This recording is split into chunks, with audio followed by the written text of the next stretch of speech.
नमस्कार दोस्तों, संपूर्ण अकेडमी के यूट्यूब चैनल पर आपका बहुत बहुत स्वागत है। दोस्तों, आज हमारा जो टॉपिक है, आज हम जो पढ़ने वाले हैं वो है मध्य प्रदेश के अंतर्गत पर्वत।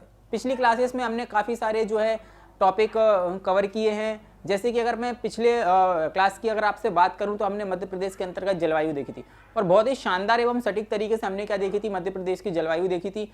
और मैंने आप लोगों को ये भी उसमें बताया था कि उत्तर का जो मैदान है उसके अंतर्गत कौन कौन सी चीज़ें आती हैं। एक मध्य भारत का पठार आता है, बुंदेलखंड का पठार आता है और उसके बाद जो है आपका थोड़ा सा जो है आपका कौन सा क्षेत्र आता है, रीवा पन्ना वाला भी क्षेत्र आता है। तो ये तीनों मिला के आपके कौन से भाग हो गए थे, उत्तर का मैदान हो गया था, मालवा की जलवायु देखी थी, सतपुड़ा की जलवायु देखी थी, है ना, पूर्वी क्षेत्र भी देखा था। सब कुछ चीज़ें हमने बहुत अच्छी तरीके से मैप के माध्यम से क्या है कि चीज़ों को समझने की कोशिश की थी। और मेरे दोस्तों, मेरे बच्चों, बस इतना याद रखना कि अब जो हम मध्य प्रदेश के पर्वत पढ़ने वाले हैं, शायद ही जीवन में कोई कभी ऐसी मैपिंग आपने की होगी।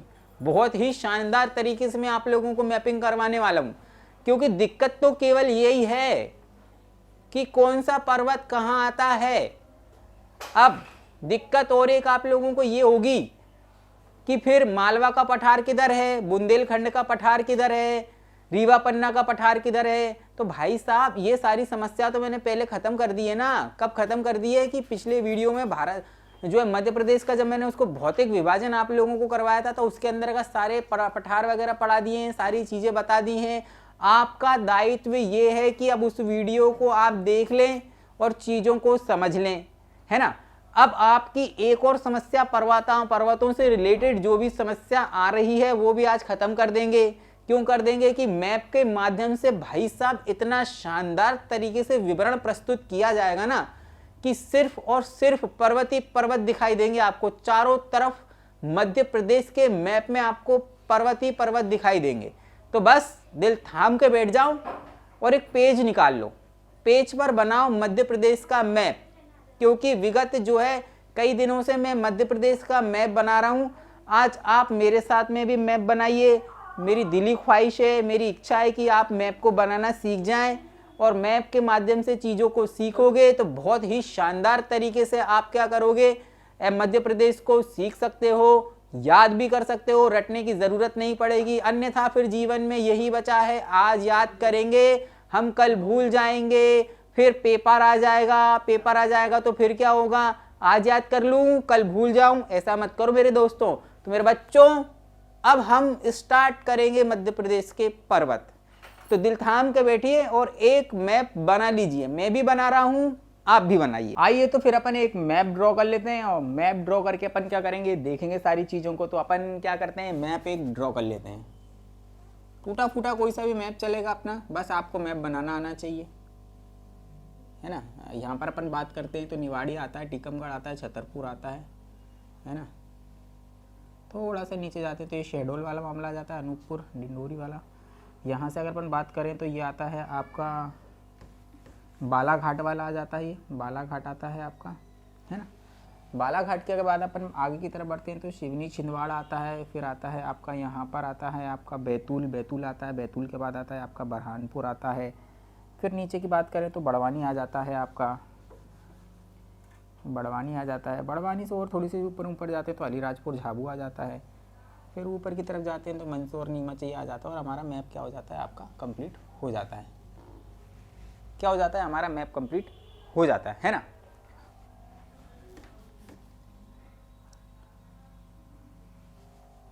अब देखो, अब अपन चीज़ों को बहुत शानदार तरीके से सीखेंगे। किस तरीके से सीखेंगे, बहुत ही शानदार तरीके से सीखेंगे।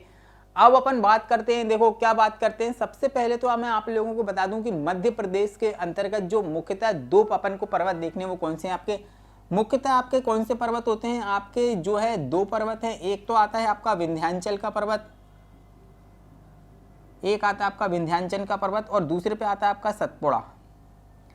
ये दो खास पर्वत हैं जो मुख्यतः आपके मध्य प्रदेश के अंतर्गत आपको देखने को मिलेंगे। इन पर्वतों के अंतर्गत कई सारी चोटियां हैं, श्रेणियां हैं, जिनके अंतर्गत हम सारी चीज़ों को डिस्कस करेंगे। अब समस्या ये है मेरे दोस्तों आपके सामने कि अब जो बुक्स के अंतर्गत, जैसे कि अगर अपन बात करते हैं भाई बुक्स में जो डायग्राम बना हुआ है उसको हम कैसे समझें, है ना, तो वो सारी चीज़ें अपन यहीं समझाएंगे और एक एक करके चीज़ों को बहुत अच्छी तरीके से समझने की कोशिश करेंगे। सबसे पहले तो मैं आप लोगों को ये बता देता हूं कि विंध्याचल जो पर्वत है हमारा जो विंध्याचल पर्वत है वह सबसे प्राचीनतम पर्वत है। कौन सा पर्वत है आपका? सबसे प्राचीनतम पर्वत है एक तो, है ना, सबसे प्राचीनतम पर्वत। याद रखना, विंध्याचल जो पर्वत है हमारा, विंध्याचल जो पर्वत है वह हमारा सबसे प्राचीन पर्वत है। नंबर 2 की अगर अपन बात करते हैं तो ये हिमालय से भी ज्यादा, हिमालय से भी प्राचीन है मेरे दोस्तों, हिमालय से भी प्राचीन है। क्योंकि हिमालय तो क्या है? हिमालय तो एक नवीन वलित पर्वत है। क्या है? हिमालय तो एक हमारा नवीन वलित पर्वत है। ये सबसे ज्यादा प्राचीन है, हिमालय से भी ज्यादा प्राचीन है। और नंबर 3 की अगर अपन बात करें तो भाई उत्तर भारत को दक्षिण भारत से, उत्तर भारत को दक्षिण भारत से अलग करने का कार्य कौन करता है? उत्तर भारत को दक्षिण भारत से विभाजित करने का काम, अलग करने का काम कौन करता है? भाई विंध्याचल पर्वत ही है जो उत्तर भारत को दक्षिण भारत से अलग करता है। आइए आप लोगों को बात समझ में। अब देखो अपन आगे की तरफ बढ़ते हैं तो अब अपन चीजों को एक एक करके समझेंगे। सबसे पहले तो ये आप एक चीज समझ लो कि हमारा जो विंध्याचल पर्वत है, हमारा जो विंध्याचल पर्वत है पश्चिम में अरावली से सटा हुआ है। अब आप अपन बात करें तो अरावली कहां पर आता है? आपका राजस्थान में आता है। और राजस्थान हमारा कहां पड़ता है? इस दिशा में पड़ता है राजस्थान। उसका कुछ हिस्सा मुख्यतः तो वो अरावली पर्वत आपका राजस्थान में पड़ता है, लेकिन इसका कुछ हिस्सा आपको मध्य प्रदेश के अंतर्गत भी देखने को मिलेगा। क्या करेगा? आपको कुछ हिस्सा आपको मध्य प्रदेश के अंतर्गत भी आपको देखने को मिलेगा, है ना। ये वाला जो हिस्सा है, इस हिस्से में आपको अरावली के कुछ पार्ट आपको देखने को मिलेगा। तो हमारा जो विंध्याचल पर्वत है अरावली से सटा हुआ है मेरे दोस्तों। कहाँ से सटा हुआ है? अरावली से सटा हुआ है ना। हमारा जो पर्वत है वो अरावली से सटा हुआ है और पूर्व तक जाता है। ये यहाँ तक जाता है और यहाँ पर जो है आपका पूर्व तक जाता है। और अरावली जो पर्वत है हमारा मध्य प्रदेश और गुजरात दोनों आपके राज्यों के अंतर्गत आता है। लेकिन अगर अपन बात करें तो यहाँ पर हमारा क्या पड़ता है? यहाँ पर हमारा पड़ता है गुजरात। क्या पड़ता है आपका? गुजरात। और यहाँ पर अगर अपन बात करें तो ये अरावली से जो है एकदम सटा हुआ है। और यह तीन पार्टों में डिवाइड है। ये कौन से पार्टों में डिवाइड है? जो हमारा विंध्याचल पर्वत है वह 3 श्रेणियों में विभाजित है। एक आती है आपका विंध्याचल पर्वत। तो ये आपका विंध्याचल जो पर्वत है वह सबसे पूर्वी श्रेणी विंध्याचल पर्वत कहलाती है। वहीं आपके इसका जो मध्य का भाग है वह कहलाता है आपका भांडेर। क्या कहलाता है? आपका भांडेर। आपका ये जो है मध्य वाला जो भाग है विंध्याचल पर्वत का, जो मध्य का जो भाग है वह भांडेर कहलाता है। और इसका विस्तार यहाँ तक है। यहाँ से लगाकर यहाँ तक आप ऊपर देखोगे ना तो यहाँ तक आपका विस्तार इसको आपको देखने को मिलेगा। इसका विस्तार कहाँ तक आपको देखने को मिलेगा? ऊपर तक आपको इसका विस्तार देखने को मिलेगा। क्योंकि पर्वत ऐसा जो है फैला हुआ है, ऐसा पर्वत फैला हुआ है तो इसका जो विस्तार है तो वो ऐसा आपको दिखाई देगा, ऊपर तक ये फैला हुआ है। और अगर सबसे पूर्वी भाग की बात करें तो यहाँ पर आती है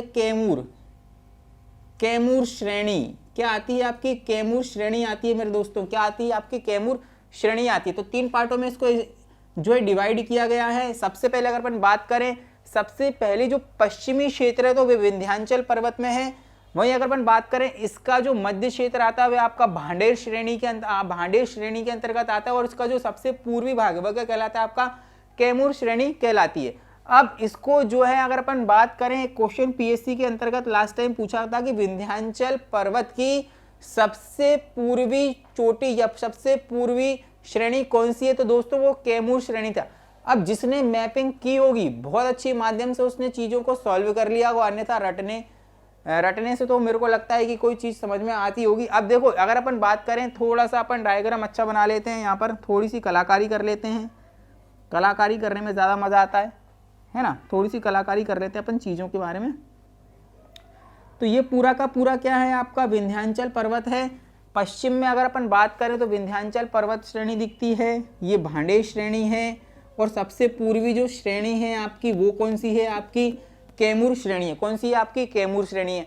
अब देखो अपन एक एक करके चीज़ों को समझते हैं। तो विंध्याचल जो पर्वत है ना, इसमें इस वाले जो क्षेत्र में पश्चिमी वाला जो क्षेत्र है इसके अंतर्गत कौन सी सबसे अच्छी चोटी जो होंगी वह कौन सी चोटी होंगी?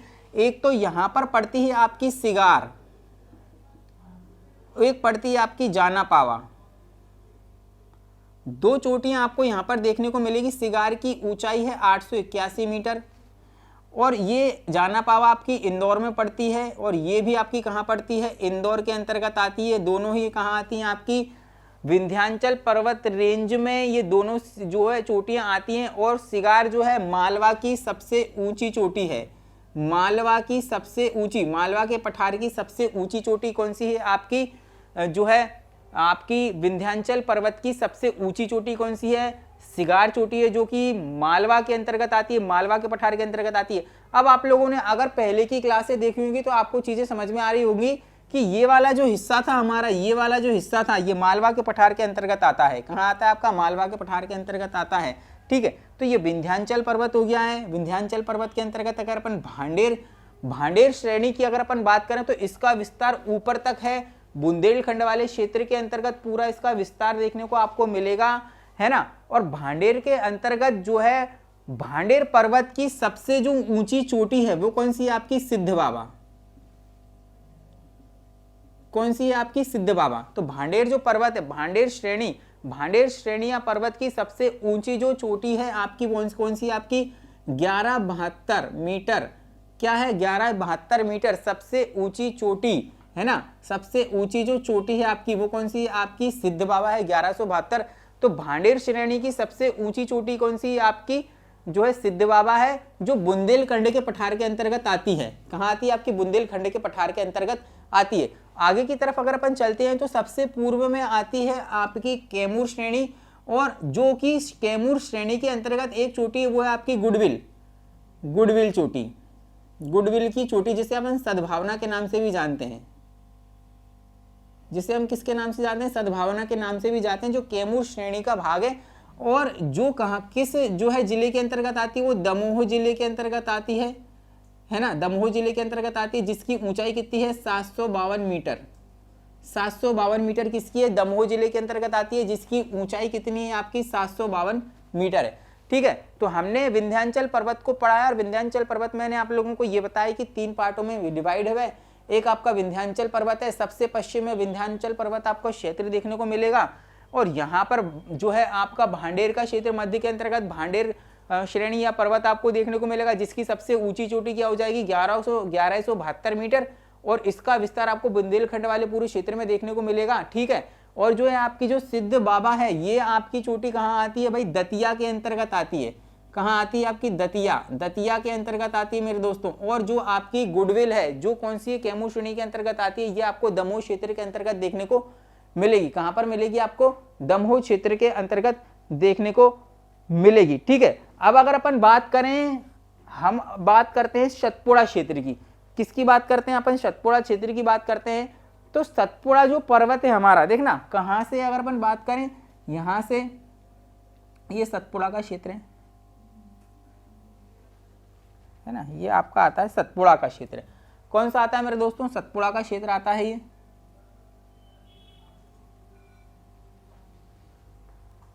ये सतपुड़ा पर्वत है, सतपुड़ा का जो क्षेत्र है ये सतपुड़ा का क्षेत्र के अंतर्गत आता है। ठीक है, अब सतपुड़ा का जो क्षेत्र है वो सबसे पश्चिम की अगर अपन बात करें, देखो इसको किन 3 तरीके से जो बांटा जा चुका है भाई। अगर अपन बात करें इसको 3 श्रेणियों के अंतर्गत बांटा गया है। सबसे पश्चिम में अगर अपन बात करें तो ये आता है आपका राजपीपला। क्या आता है आपका, राजपीपला।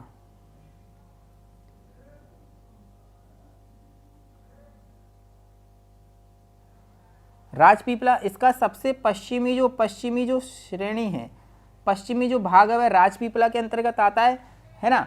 और इसका जो विस्तार है मध्य प्रदेश एवं जो है आपका गुजरात की सीमा से, गुजरात से लगा हुआ है, तो गुजरात के अंतर्गत आता है। राजपीपला का जो क्षेत्र है सबसे अगर अपन बात करें तो राजपीपला ये कहां पर आता है, आपका मध्य प्रदेश MP प्लस गुजरात की सीमा पर आता है ये, है ना, राजपीपला। वहीं अगर अपन बात करें इसका जो मध्य क्षेत्र है मेरे दोस्तों, इसका जो मध्य क्षेत्र है ना, वो कौन सा है आपका, राजपीपला की अगर अपन बात करें, इसका जो मध्य क्षेत्र वो आता है आपका महादेव पर्वत।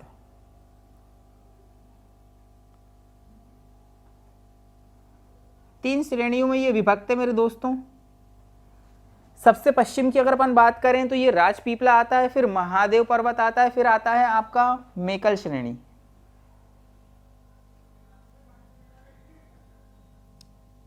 तो तो ये 3 पार्टों में डिवाइड है आपकी, है ना। कितने पार्टों में आपकी डिवाइड है? 3 पार्टों में आपकी डिवाइड है ना।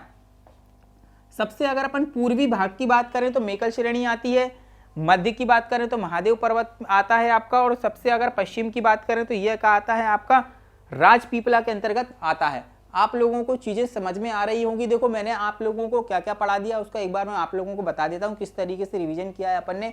सबसे पहले हमने ये देखा था कि भाई ये जो अरावली पर्वत से सटा हुआ है ना, विंध्याचल पर्वत, तो 3 श्रेणियों में ये विभक्त है आपका, विंध्याचल, भांडेर और कैमूर। विंध्याचल की अगर अपन पर्वत की बात करें तो इसमें सिगार की चोटी और एक जाना पावर की चोटी आती है, ठीक है। और उसके बाद अगर अपन बात करें भांडेर में आती है आपकी सिद्ध बाबा की चोटी, जो भांडेर पर्वत की सबसे ऊंची चोटी, जो बुंदेलखंड तक इसका क्या है आपका विस्तार, इसको आपको दिखाई देगा। भाई अपन बात करें कैमूर श्रेणी की, कैमूर श्रेणी जो है आपकी 752 मीटर है, जिसे गुडविल या सद्भावना चोटी के नाम से भी जाना जाता है।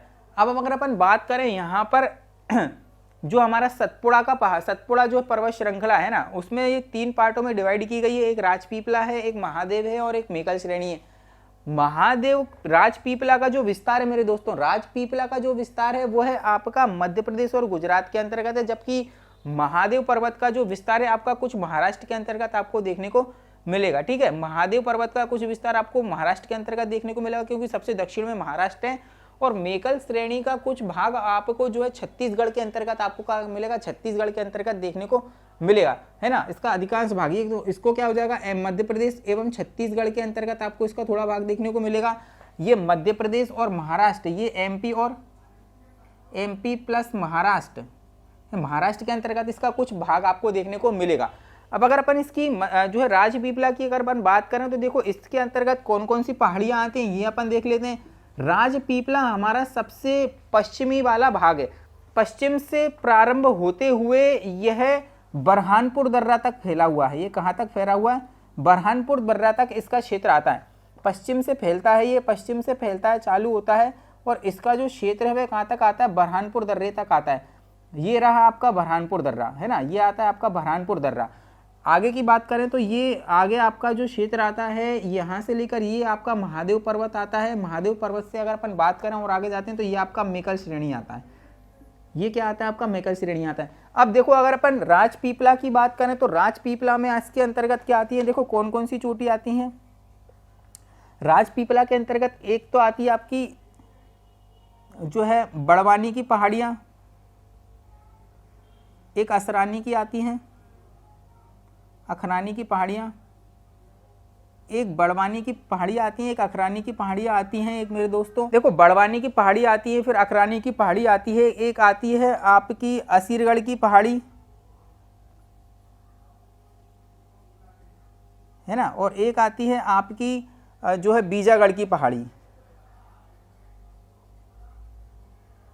क्या आती है आपकी, बीजागढ़ की पहाड़ी आती है। तो अपन ने देखो राजपीपला के अंतर्गत कौन कौन सी पहाड़ी आती है, एक बड़वानी की पहाड़ी आती है, एक अखरानी की पहाड़ी आती है, एक असीरगढ़ की पहाड़ी आती है और एक बीजागढ़ की पहाड़ी। ये सारी की सारी आपकी राजपीपला श्रेणी के अंतर्गत आती हैं ये सारी पहाड़ियाँ। और ये आपका कौन सा बुरहानपुर दर्रा है, ये कौन सा आपका बुरहानपुर दर्रा है, ये आपका बुरहानपुर दर्रा है ना, ये क्या है आपका बुरहानपुर दर्रा है। और इसका जो प्रारंभ है पश्चिम से लेकर बुरहानपुर दर्रे तक ही रहता है। वहीं अगर अपन बात करें महादेव पर्वत की तो महादेव पर्वत को मैं आप लोगों को बहुत अच्छी तरीके से डिस्क्राइब करके बता देता हूँ। महादेव जो पर्वत है एकदम मध्य में है सतपुड़ा के, और इसके जो है आपके उत्तर से, इसके उत्तर से कौन सी नदी बहती है, देखो यहाँ से अनूपपुर बहती है, तो यहाँ से आपकी नर्मदा नदी बहती है ना, यहाँ से आपकी नर्मदा नदी बहती है। तो इसके उत्तर से क्या बह रही है, आपकी नर्मदा नदी बह रही है, इसके उत्तर से आपकी नर्मदा नदी बह रही है। और यहाँ पर आता है आपका बैतूल, तो बैतूल से आपकी कौन सी नदी बह रही है भाई, ताप्ती नदी बह रही है। कौन सी नदी बह रही है, ताप्ती। तो इसके दक्षिण से ताप्ती नदी बह रही है, इसके उत्तर से जो है नर्मदा नदी बह रही है। मतलब कि जो हमारा सतपुड़ा पर्वत है, जो सतपुड़ा पर्वत है जो है उसके उत्तर से नर्मदा नदी आपको देखने को मिलेगी, और दक्षिण से क्या देखने को मिलेगी आपको, ताप्ती नदी देखने को मिलेगी। अब देखो अगर अपन बात करें, हम कहते हैं ना कि नर्मदा नदी भ्रंश घाटी का क्या करती है, निर्माण करती है, गड्ढे में बहती है, रिफ्ट वैली बनाती है। तो देखो आपको सटीक देखने को मिलेगा कि इसके ऊपर भी पहाड़ है, नीचे भी पहाड़ है है ना, और पहाड़ों के बीच से होकर बह रही है, इसलिए ये भ्रंश का निर्माण करती है। क्या करती है? ये भ्रंश का निर्माण करती है, रिफ्ट वैली का निर्माण करती है मेरे दोस्तों, है ना। अब यहाँ पर अगर अपन बात करें महादेव पर्वत के, अगर पश्चिम की अगर अपन बात करें तो राजपीपला की पहाड़ी आती है, और अगर अपन पूर्वी की बात करें तो आपकी मैकल श्रेणी देखने को मिलती है। अब महादेव पर्वत की जो सबसे ऊंची चोटी है मेरे दोस्तों, वह है आपकी धूपगढ़। धूपगढ़ 1350, जो होशंगाबाद के अंतर्गत आती है। किसके अंतर्गत आती है? होशंगाबाद के अंतर्गत आती है, और ये मध्य प्रदेश की सबसे ऊंची चोटी है। कौन सी? मध्य प्रदेश की सबसे ऊंची चोटी है।